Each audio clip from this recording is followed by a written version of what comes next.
मैं दीवानों की महफिल में लौट लौट कर आया हूँ। रूप सलोना साकी का भर के सागर में लाया हूँ। मैं दीवानों की महफिल में लौट लौट कर आया हूँ। रूप सलोना साकी का भर के सागर में लाया हूँ। मधु दीवानों के आंगन में फिर आज ये मदिरा छलकेगी। नृत्य गीत का दौर चलेगा, पग पग पायल खनकेगी। एक क्षण नहीं भूला तुमको, एक क्षण नहीं भूला तुमको। तुम याद करो या मुझे बिसरा दो। तुम याद करो या बिसरा दो। जब मस्त मिले पीने वाले, यूँ लगा कि बस ढाले जाओ। और मधुर स्वादों वाली मैं लेकर आया हूँ हाला। उठो चलो संकोच करो मत, लो ढली अब ये मधु भर लो अपना प्याला। मानो जब तक संभव है तू मदिरालय से कतरा ले। बिना मदिरा के, बिना साकी के चाहे जितने जन्म गंवा ले। वक्त नहीं वो दूर तुझे जब मदिरालय में आना होगा। और बैठ मतवालों के संग पीना और पिलाना होगा। शब्दों के सागर से जितनी छलक सकी छलकाया है। शब्दों के सागर से जितनी छलक सकी छलकाया है। ये तुम जानो कि कंठ तुम्हारे कितने बहकर आया है। ये तुम जानो कंठ तुम्हारे बहकर कितना आया है। शब्दों की सामर्थ्य कितनी छोटे छोटे से सागर है। कहाँ निरंतर फिर भी कहकर कौन कभी कह पाया है। जो भी सागर भर कर लाया वो तुम्हें पिला कर जाएगा। जब जब हो प्यासों का जमघट तब तक वह भी आएगा। लेकिन इतना कह दूं तुमसे, नाम रूप पर ध्यान मत देना। जो भी सागर लेकर आए तुम अपने प्याले भर लेना।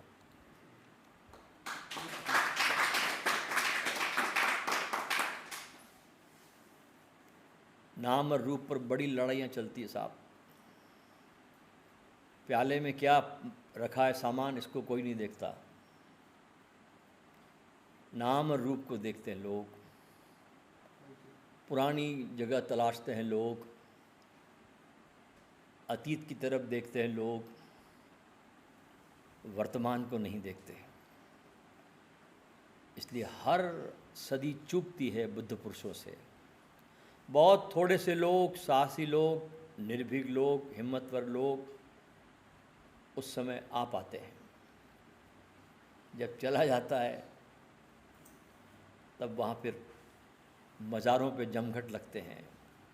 अगरबत्तियाँ जलाई जाती है, फूल मालाएँ चढ़ाई जाती है। लेकिन अब वहाँ कुछ भी नहीं है। क्योंकि हर मंदिर, हर गुरुद्वारा, हर आश्रम गुरु की उपस्थिति से रोशन होता है।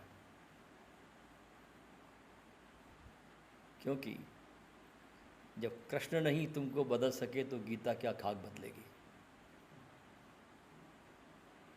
बुद्ध नहीं बदल सके तो बुद्ध का धम्मपद क्या काम पड़ेगा।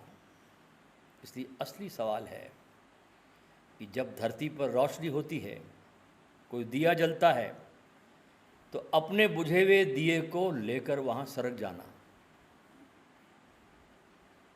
लेकिन बहुत चोट लगती है, बड़ा दर्द होता है आदमी को। अहंकार को बड़ी ठेस लगती है कि मैं कैसे ले जाऊँ अपने बुझे दिए को। हाँ, तस्वीरों के सामने तुम बहुत रोते हो, गिड़गिड़ाते, क्योंकि वहाँ कुछ है ही नहीं।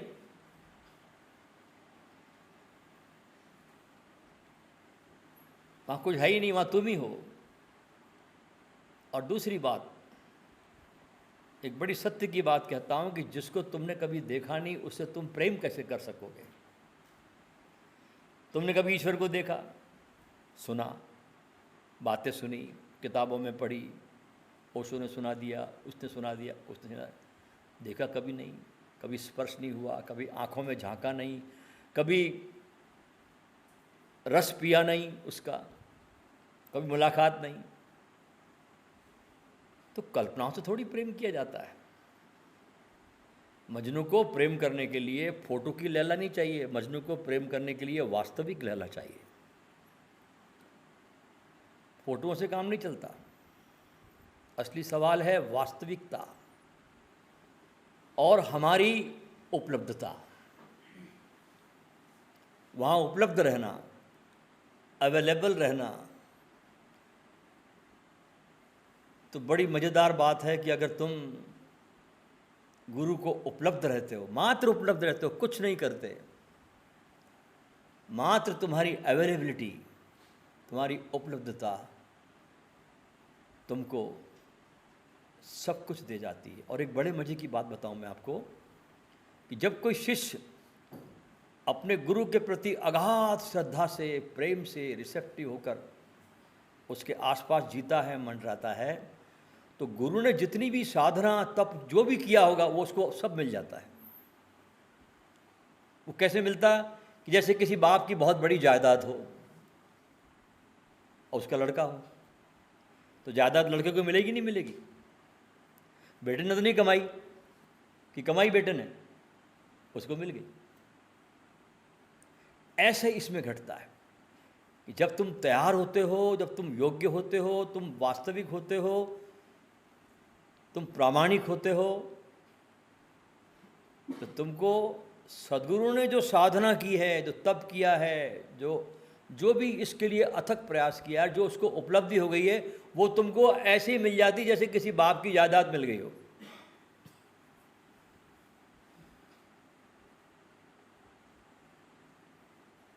बस एक ही कला आनी चाहिए शिष्य में, वो है अपने सद्गुरु को उपलब्ध रहना, उनके इशारों को पकड़ना। सूफी जो है, बस यही बात है जो मैं समझा रहा आपको। मजहब इस्लाम के उन खूबसूरत फूलों में से एक है जिन्होंने इस्लाम को हमेशा अपनी खुशबू से बहुत बहुत सरोबार किया, भर दिया। सूफियों को निकाल दो तो बात खत्म हो जाती है। रस सूफियों ने भरा इस्लाम में। क्यों भरा? क्योंकि सूफी धर्म पूरी तरह गुरु की धारणा पर निर्भर है। बिना सद्गुरु के कोई सूफी धर्म है ही नहीं, क्योंकि सूफी धर्म पुस्तकों में, ग्रंथों में जरा भी विश्वास नहीं करता। किसी ने सूफी, एक संत हुए, उनका नाम था बहाउद्दीन। उनसे किसी ने पूछा कि आपने खुदा को कैसे पाया? उन्होंने बड़ा प्यारा जवाब दिया, कहा कि दिल को काला करके नहीं, दिल को उजला करके पाया। ग्रंथों के अक्षरों को रट रट के नहीं, क्योंकि ग्रंथ के अक्षर तो काले हैं, उससे दिल काला हो जाता है। ग्रंथों के अक्षर को रट रट के नहीं, तो उससे दिल काला हो जाता है। मैंने मोहब्बत से दिल को उजला किया है। बहाउद्दीन कहते हैं, मैंने मोहब्बत से दिल को उजला किया है। पूछा किसी ने एक सूफी से, सूफियों में रोते बहुत हैं लोग, जब इनका समा होता है, जैसे अपना समा चल रहा है, ये समा है सूफियों का, उनकी खानखाओं में।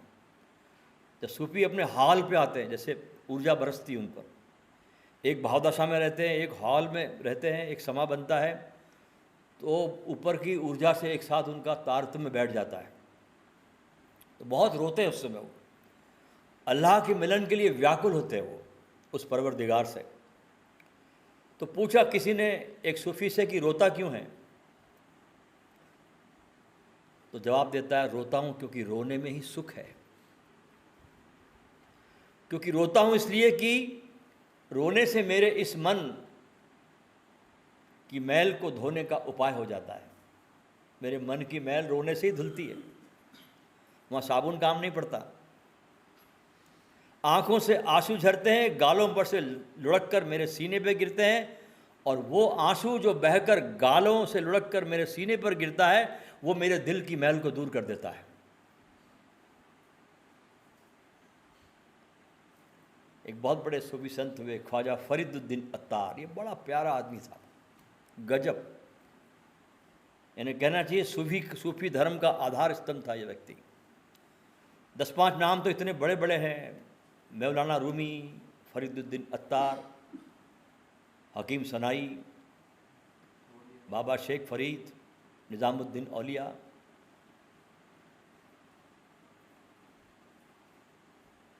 उनका बड़ा प्यारा वचन है अत्तार का। अत्तार एक बहुत बड़े उद्योगपति थे, इत्र का व्यापार था, बड़े बड़े फार्मासिस्ट थे अत्तार, बड़ा दुकान था, 300-400 आदमी उनके काम करते थे, उनके नौकर थे। लेकिन एक दिन जीवन की वास्तविकता को समझ लिया, जीवन क्या है। एक दरवेश आया उनके दुकान के सामने, सवेरे का समय था, वो अपने खाता बही में उलझे हुए थे, हिसाब कर रहे थे, 400-500 लोग काम कर रहे थे, वो समझ सकते कि व्यापार कितना बड़ा होगा। एक दिन भी खाता बही में उलझे थे, एक फ़कीर आया बिल्कुल फटे हाल चीथड़ों में और कुछ मांगने लगा। अत्तार ने चश्मे से देखा उनको, बोले आगे जाओ। तो फ़कीर कहता है कि मैं तो आगे चला जाऊंगा, लेकिन मैं तुम्हारे बारे में चिंतित हूँ कि इतना सारा असबाब तूने इकट्ठा किया है, इसको तू छोड़ेगा कैसे। इतना जाल तूने निर्मित कर लिया है और मेरे पास तो कुछ भी नहीं है, मेरे पास बस ये पहना वही है और मैं अभी मुक्त हो सकता हूँ। ये थोड़ी उनसे बातचीत चलने लगी अत्तार से, उस फ़कीर की। बोले दिखाओ। फ़कीर लेटा और प्राण छोड़ दिए। इसका ऐसा सदमा लगा अत्तार को कि जीवन ऐसा है, अभी है अभी नहीं था, ऐसा जीवन होता है अगले पल। अब देखिए ना आप, 4 दिन पहले की घटना, 3 लाख करोड़ का मालिक भारत का, टाटा सन्स के 50 कंपनियों का मालिक, पूना का, क्या नाम उसका, मिस्त्री को नाम है उसका ना, हाँ साइरस मिस्त्री, हाँ, जिसके खुद के पास चार्टर्ड प्लेन थे, इसके पास खुद के पास हेलीकॉप्टर्स है, पूरी दुनिया में कंस्ट्रक्शन कंपनी का काम करते हैं शैपुर जी पालन जी, और छोटी सी अवस्था में अहमदाबाद से बम्बई मर्सिडीज़ कार में आ रहे, जर्मनी की मर्सिडीज़ गाड़ी, और रास्ते में प्राण पखेरु उड़ गए, सब दौलत भरी रह गई। जीवन ऐसा है। इसको देखा जब अत्तार ने तो दुकान के शटर भी बंद नहीं किए, गांव में घोषणा कर दी जिसको जो ले जाना हो लेके जाओ, जो जिसको ले जाना हो आओ और लेके जाओ। मतलब उसकी निगाह में वो चीज़ व्यर्थ हो गई अब, और निकल पड़ा अत्तार अपनी स्वयं की खोज में। बहुत भटका। तो उसका एक बड़ा प्यारा वचन है, उसकी बड़ी प्यारी पुस्तक भी है, उन्होंने बहुत अच्छे अच्छे ग्रंथ लिखे। इसमें सबसे प्रसिद्ध ग्रंथ है उनका the conference of the birds, पक्षियों का सम्मेलन। हमने हमारे यूट्यूब पर इसका बहुत अच्छा एक बोला भी है, आप ज़रूर सुनना।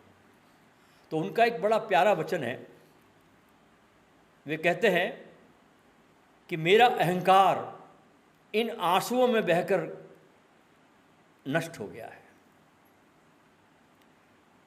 देखिए, अहंकार को नष्ट करने का और कभी कोई उपाय न कभी रहा है और न रहेगा। ये इसी से नष्ट होता है। जब तुम परमात्मा की, अपने गुरु की, किसी की भी याद में जब रोते हो ना, उस रोने से तुम्हारा सब कुछ पिघलता है, तुम्हारा मैल नष्ट होता है। क्योंकि कपड़ा अगर मैला हो तो साबुन से धुल जाएगा, पर दिल मैला हो तो कैसे साफ होगा। साबुन तो जाता नहीं ना वहाँ, कोई साबुन काम नहीं करता। सूफी कहता है उसकी याद में रोने से साफ हो जाता है। जब उसकी याद में रोता हूं, कुछ करना नहीं पड़ता, दिल साफ होने लगता है।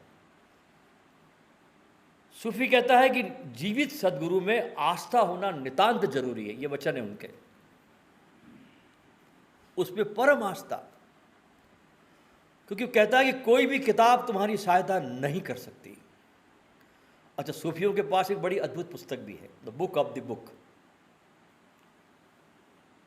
और मजे की बात है कि ये एकमात्र किताब है जो बिल्कुल कोरी है, उसमें कुछ लिखा नहीं है, खाली पन्ने, इसमें एक शब्द नहीं लिखा। और वो किताब हर सदगुरु से दूसरे गुरु के पास सदियों से पहुंच रही है। एक गुरु होता है, विदा होता तो दूसरे गुरु को पकड़ा देता किताबों में, ऐसे ही खाली रहना। The book of the book सूफियों की किताब है। अच्छा, सूफी कहते हैं कि इस रास्ते पर एक सदगुरु को अगर तुमने खोज लिया, जिससे तुम्हारी ट्यूनिंग बैठ गई, जिसके पास तुम्हारे हृदय के तार झंकृत होने लगे, तुम डूबने लगे, तुम मस्त होने लगे, तुम खोने लगे, तुम इवोपरेट होने लगे, तुम उड़ने लगे, तो समझना तुमने अपनी आध्यात्मिक यात्रा का आधा रास्ता पूरा कर लिया, पूरा हो गया। एक सदगुरु का मिल जाना सूफी रास्ते पर अधिकतम जो श्रमपूर्ण भाग था आपके जीवन का, पूरा हो गया। उसमें बहुत श्रम लगता है, तो बाजार बहुत गर्म है। इसलिए इस पथ पर चलने वाले सूफी लोग गुरु की तलाश में रेगिस्तानों में घूमते हैं, भटकते हैं, जाते हैं, देखते हैं, तलाशते हैं, रहते हैं, संगत करते हैं, सालों गुजर जाते हैं। किस लिए? एक ऐसे व्यक्ति की खोज करना जिसके साथ वे लयबद्धता महसूस कर सके, जिसके साथ उनकी ट्यूनिंग आ जाए। ऐसे आदमी की खोज में भटकता है सूफी, कि जहां मैं जाके ट्यून हो जाऊं उससे, जहां पर जाकर मैं पिघल सकूं। मैं जो अहंकार में बर्फ की तरह हो गया हूं, कोई ऐसी गर्माहट मिले मुझे, कोई ऐसा शोला मिले मुझे सदगुरु के रूप में, जहां मैं पिघल सकूं। इसमें दूसरा बड़ा आशीर्वाद है कि सदगुरु के मिल जाने के बाद उसके साथ रहना। ये बहुत बिरलों के जीवन में मौका मिलता है, बहुत रेयर, क्योंकि मनुष्य का इतना बड़ा जाल है, संसार बसाया हुआ है, और ये मूर्ख को पता नहीं संसारियों को कि एक दिन तो सब छूट ही जाना है। अर्थी तो मुक्त करेगी, और कोई करे या ना करे, राम नाम सत्य तो 4 अर्थी पर रख के आपको मुक्त करेगा ही। लेकिन इतनी जकड़ है कि आदमी छोड़ता नहीं है उस जकड़ को, और अपने मैं में रहता है। ये मेरे बच्चे, मेरे लड़की, ये मेरा दामाद, ये मेरा बहू, ये मेरा काका, ये मेरा चाचा। और आंख बंद होती है, न कोई चाचा है, न कोई मामा है, न कोई लड़की है, न लड़का है। और ऐसा चला जाता आदमी, जीता ऐसा आदमी जैसे कभी जाना नहीं संसार से, सदा ही रहना है, ऐसे जीता है। और चला ऐसे जाता जैसे कभी जिया ही नहीं। समझ गए बात? ऐसे जीता आदमी संसार में जैसे कभी जाना है ही नहीं यहां से, अपने को परमानेंट आ गए यहां पर हम। और एक दिन ऐसा चला जाता है जैसे कभी जिया ही नहीं।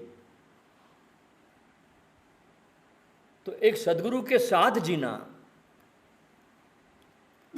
उसका सानिध्य प्राप्त करना, अगर ये तुम्हारे जीवन में नहीं आया तो सूफी कहता है कि तुम एक महान, बहुत बड़े अवसर से तुम चूक गए।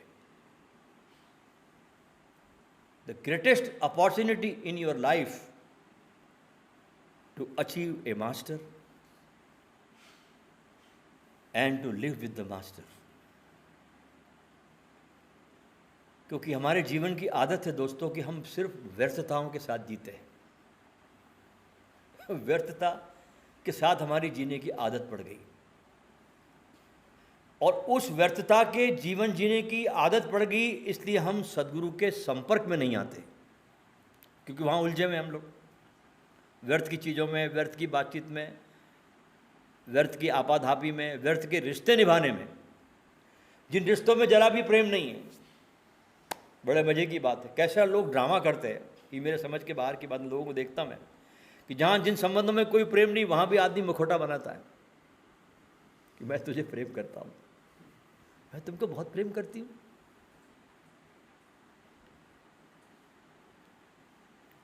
और जो संपर्क में नहीं आते, जो जीवन का तुम्हारे सारभूत है, और सदगुरु उसको कभी नहीं दिखाई पड़ता, जो सिर्फ दर्शक की तरह आ जाते हैं देखने के लिए क्या हो रहा है। अगर तुम किसी आश्रम पर किसी गुरु के पास इसलिए चले गए कि देखते क्या होता है, तो तुम गुरु को देख ही नहीं पाओगे। वो तो केवल उनको ही अनुभव होता है जो सानिध्य में आते हैं और उसके ऊर्जा का स्पर्श करते हैं।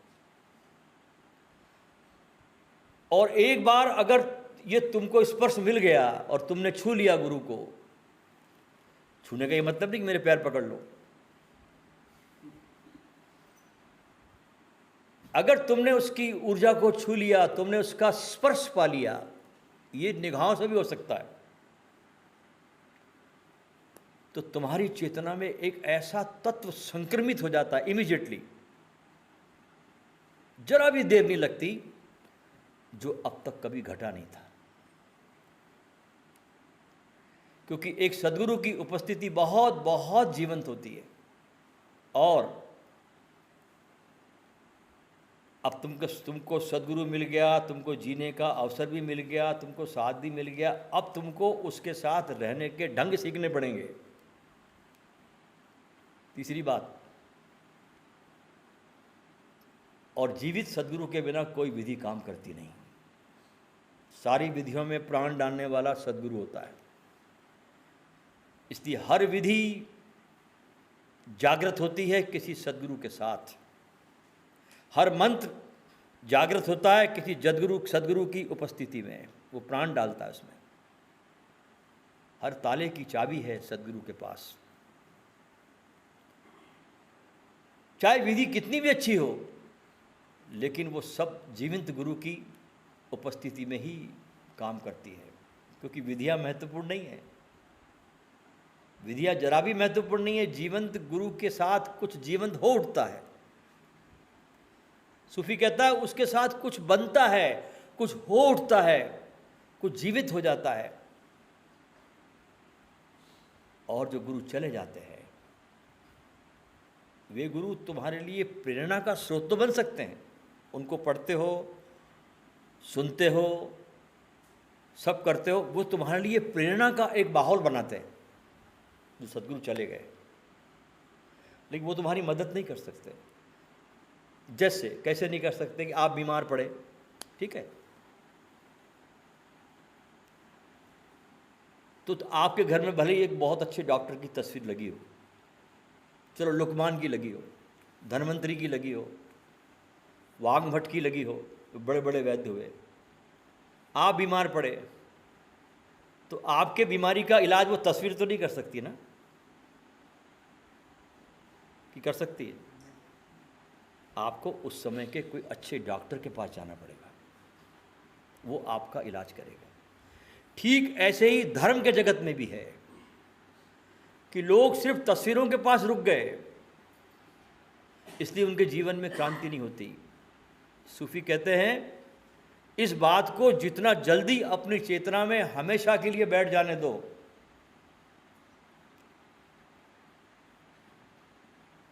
ताकि तुम्हारा समय खराब न जाए। तुम तस्वीरों पे अटके मत रहना। जीवन छोटा है दोस्तों, बहुत छोटा है, पानी का बुलबुला है, सारस मिस्त्री चला गया, देखिए। इसलिए व्यर्थ में देर मत करना।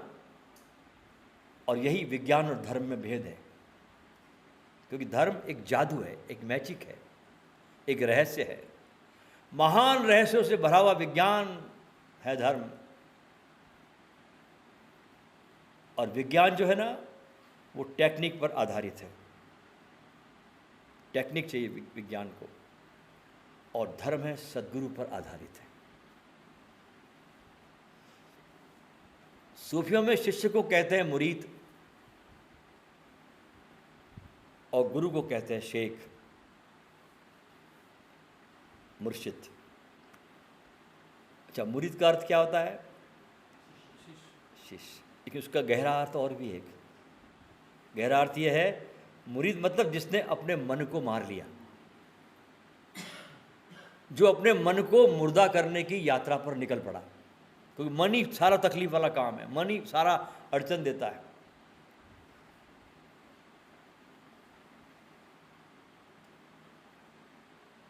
अच्छा, सदगुरु के पास आप पहुंच भी गए,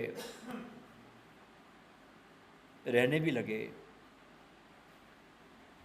और अगर आप बहुत सोच विचार कर रहे हैं, वहाँ पर विचारों का प्रवाह चालू है कि मैं आ गया, क्या करूं, कैसे क्या था नहीं करूं, पीछे का जगत, फैमिली, ये न वो, हाँ पता नहीं यहाँ पर मैं ठीक जगह पे हूँ या नहीं, पता नहीं ये आदमी जिसके चक्कर में आ गया वो ठीक है या नहीं, ऐसे विचारों में अगर आप आ गए तो आप चूक जाओगे,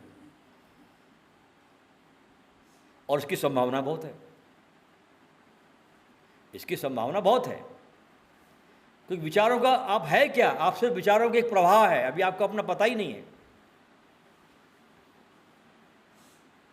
आप एक सतत विचार की प्रक्रिया और कुछ भी नहीं है। इसलिए गुरुजीएफ कहता था हर आदमी में आत्मा नहीं होती, सही बोलता था वो,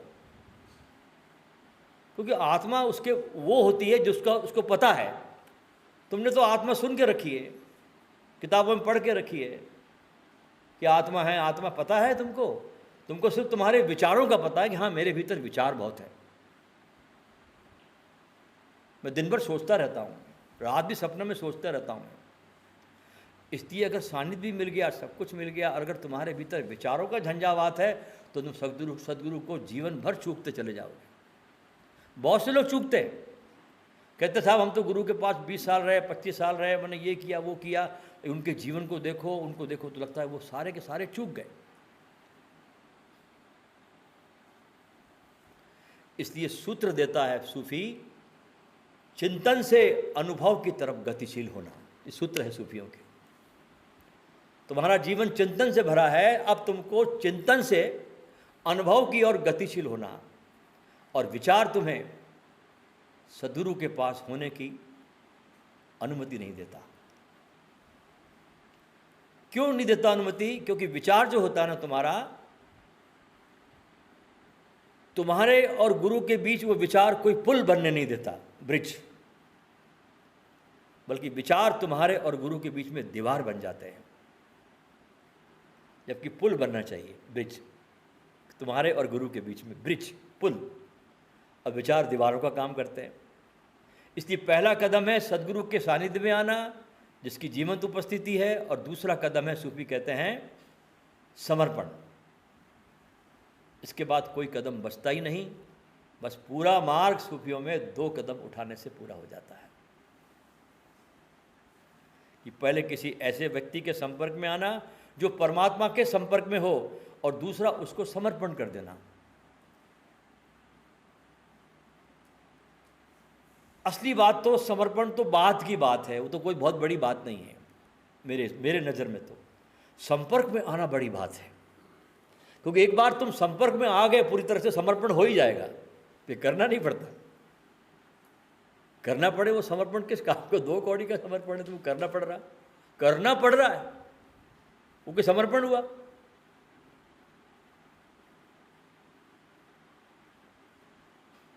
संपर्क में आना बहुत बड़ी बात है, असली बात संपर्क में आना है।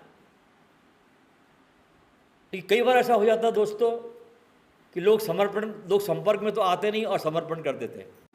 हमको भी बहुत लोग हमारा यूट्यूब देखते हैं और हमको बहुत फ़ोन आते हैं कि साहब हम आपको सुन रहे हैं, बहुत अच्छा लगता है, हम तो बस आप ही के लिए जीवन को जीना चाहते हैं, बस आपको पूरा जीवन हमारा समर्पित है, हम आपके पास आना चाहते हैं।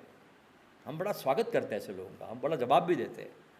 हमने कहा भाई आपका समर्पण हमको स्वीकार है, आप आइए, लेकिन आपको आश्रम पे कुछ न कुछ काम करना पड़ेगा। साहब क्या करना पड़ेगा? मैंने कहा आश्रम के बर्तन मांजने पड़ेंगे। इतना सुनना और लोग समर्पण वापस ले लेते।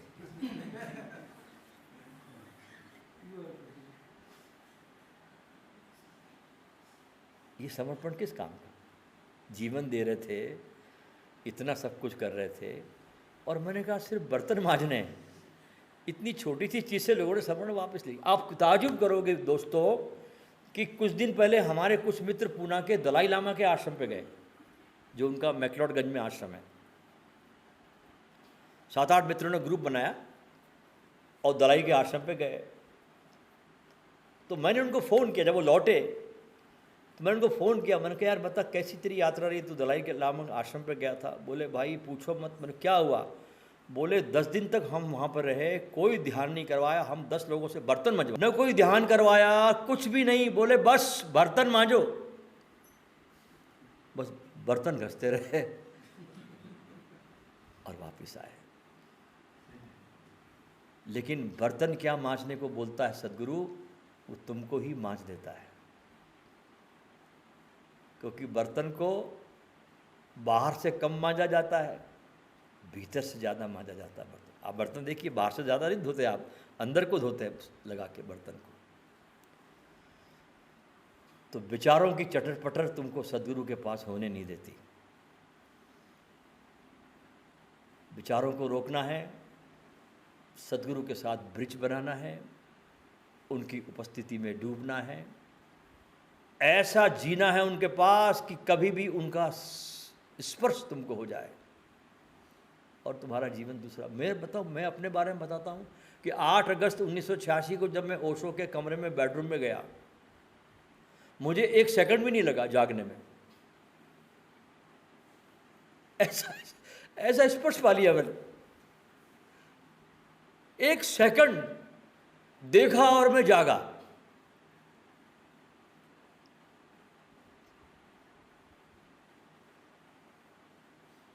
कोई समय नहीं लगा।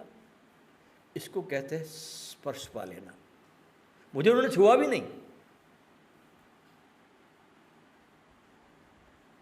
देखा और जागा। युगपत घटा, एक क्षण में घटना घट गई, दूसरा क्षण नहीं लगा।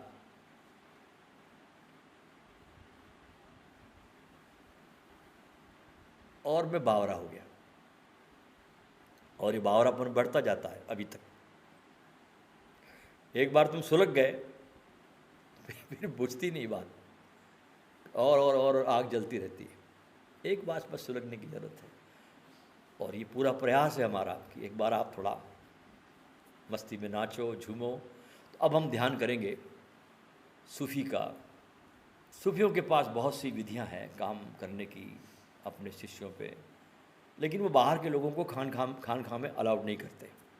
उनके अपने लोग होते हैं, उनके बीच वो उपदेश करते हैं, उनसे उपवास करवाते हैं। उपवास पे ज़्यादा जोर है सूफियों का, ध्यान रखना। उपवास बहुत कराते हैं, भूखे बहुत रखते हैं, क्योंकि उसके पीछे पूरा विज्ञान है। जितना तुम ज़्यादा खाना खाते हो, तुम ध्यान के बिल्कुल विपरीत जा रहे हो। आज बहुत अच्छा हमको एक नेचुरोपैथी का सवेरे जो नाश्ता करवाया, वाकई में बड़ा अप्रतिम था, बहुत ही अच्छा। यानी ऐसा नाश्ता नेचुरोपैथी में, इतना सुंदर नाश्ता हुआ। वो भोजन वो जिसके बाद आपको नींद ना आए, वो अच्छा भोजन होता है। आप भोजन कर लो जानवर की तरह और नींद लेने लगो, वो भोजन अच्छा नहीं है, आहार ठीक नहीं है। तो सूफियों में आहार पे बहुत ध्यान रखा जाता है।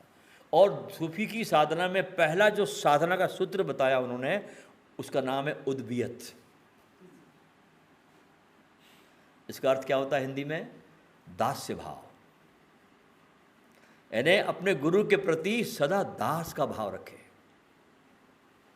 मैं इनका दास हूं, इतनी नम्रता रखे। पहला कदम है सूफियों में दास भाव का, उद्बियत।